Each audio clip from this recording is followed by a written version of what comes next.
Welcome to the channel with Newson's Electronics. In my previous video I made an LED Pong game, and now in this video I'm going to be showing my latest version of LED Pong 2.0 in this slim little board. So let's have a look. My original Pong game used LEDs and it was in this wooden box using wooden push buttons. Now I wanted to mass produce this little design because I have about 80 students in a after school program, and I wanted each of them to be able to bring a little project home. So I wanted something that would be cheap and simple to build. It's basically from grade 7s to grade 9s. And my original idea was to use some of the ideas from my previous box, and that was using a cutout buttons, because the wood can act like a button, and I would have a little contact. And so you can see if you laser cut, you can actually push down the cutout of the wood, and that can act like the button. And then I would have my little contact switch at the very bottom.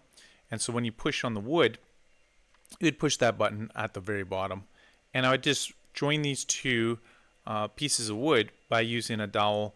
And that's kind of the concept in the previous design. I wanted to, again, get this project as cheap as possible, as slim as possible as well.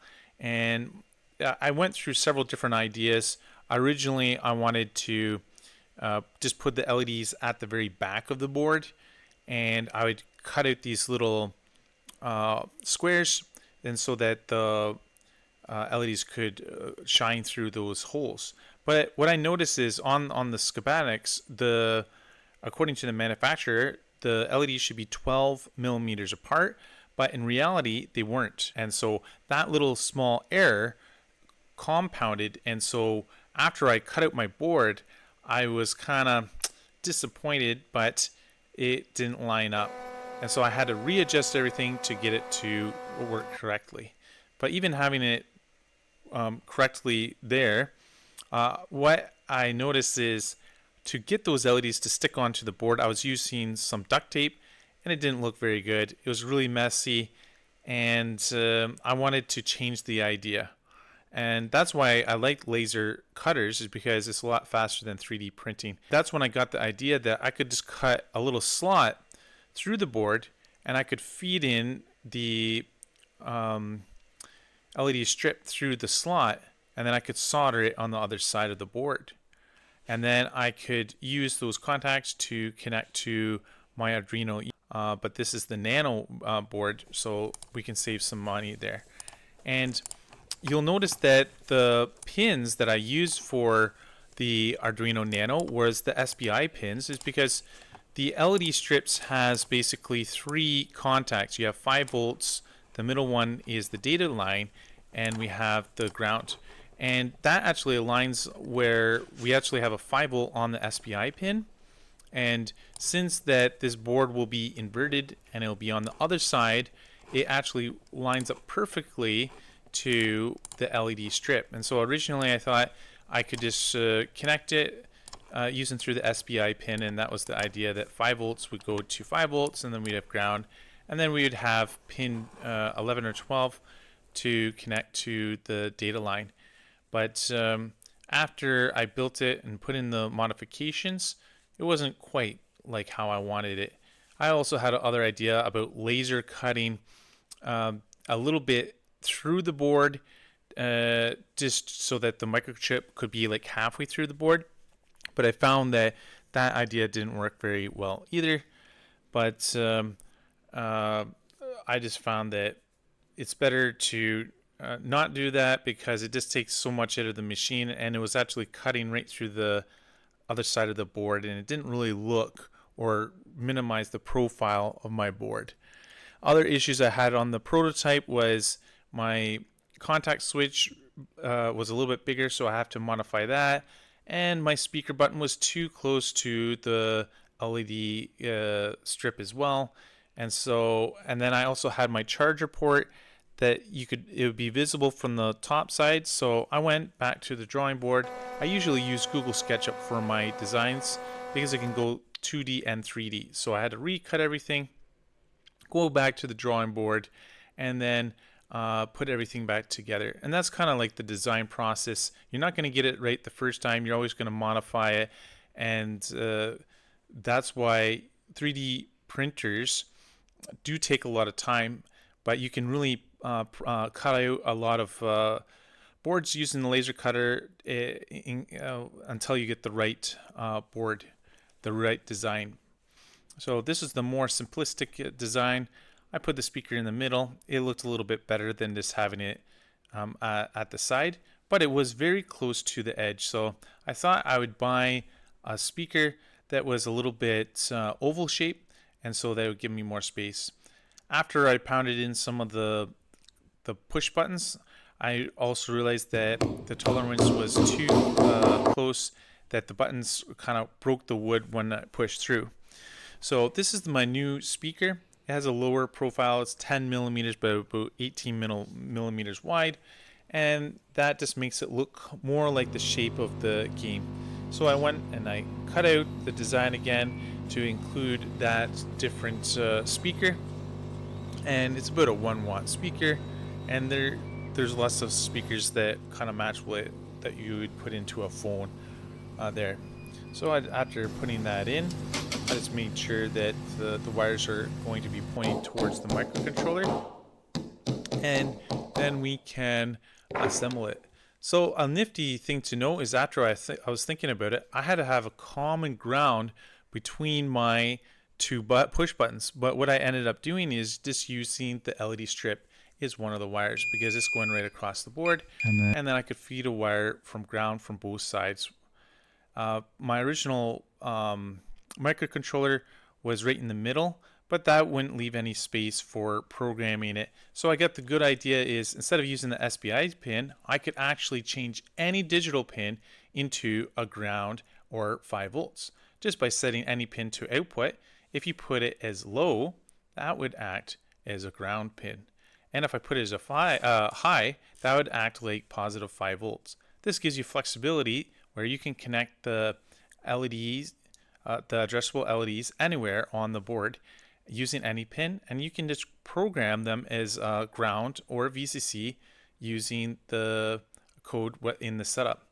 And this works okay. Just note that the Arduino board usually gives about 40 milliamps per digital port, but luckily for us, we're going to be only powering one LED at a time, and I'm going to decrease the modulation so the brightness is going to be really low. It won't draw the over 40 milliamps.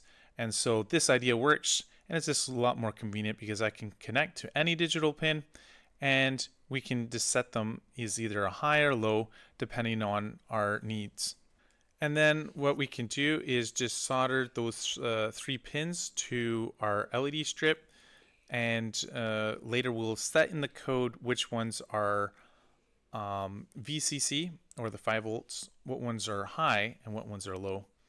And we can also save on wire, because I can connect one of the ground wires to the ground pin from the LED strip, and just using a little bit of friction you can break the wires.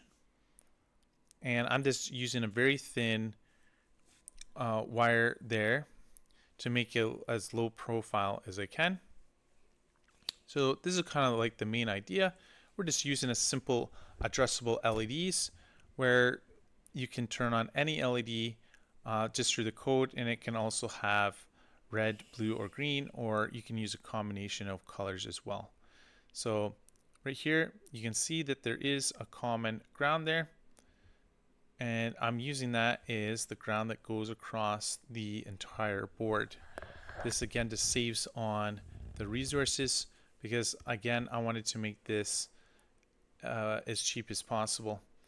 So this is the final design after many iterations.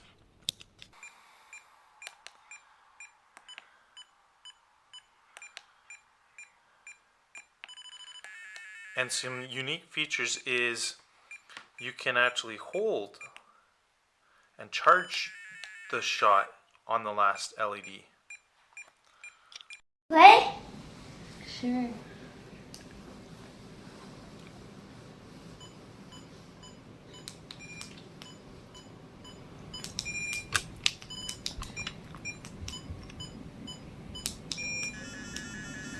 I'm doing it 3.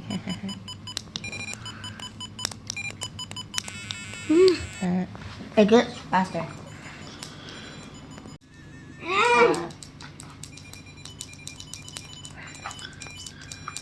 Oh, it gets so fast. The green is even fast. Ah! No. So unfair. Okay, you won. Nice. So luckily for me, I currently live in China, and I can buy all these electrical components online, and for all the parts, it's quite cheap. So here's a quick cost breakdown of the project. The most expensive part was the Arduino Nano. It was cost about $2. The charger circuit was 11 cents, and about 2 cents for the switch. The speaker was 20 cents, and the battery was for 200 milliamp hour little battery was about 50 cents. And you can buy a reel of LEDs, a meter long, which costs about 7 kwai, which is about 18 cents. So total for the electronic components, it just costs a little over $3 Canadian. And then you just have to laser cut some wood. So you're probably looking around $4, which is about 20 yuan.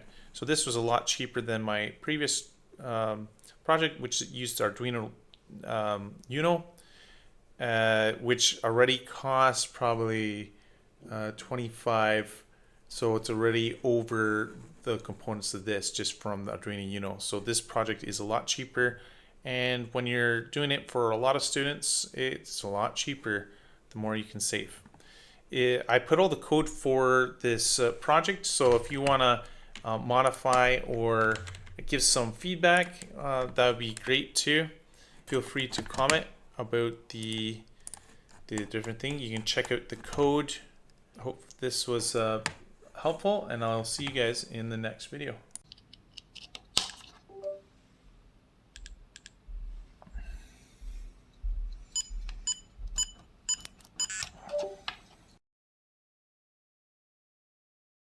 Thanks for watching this video. Hope it helped out.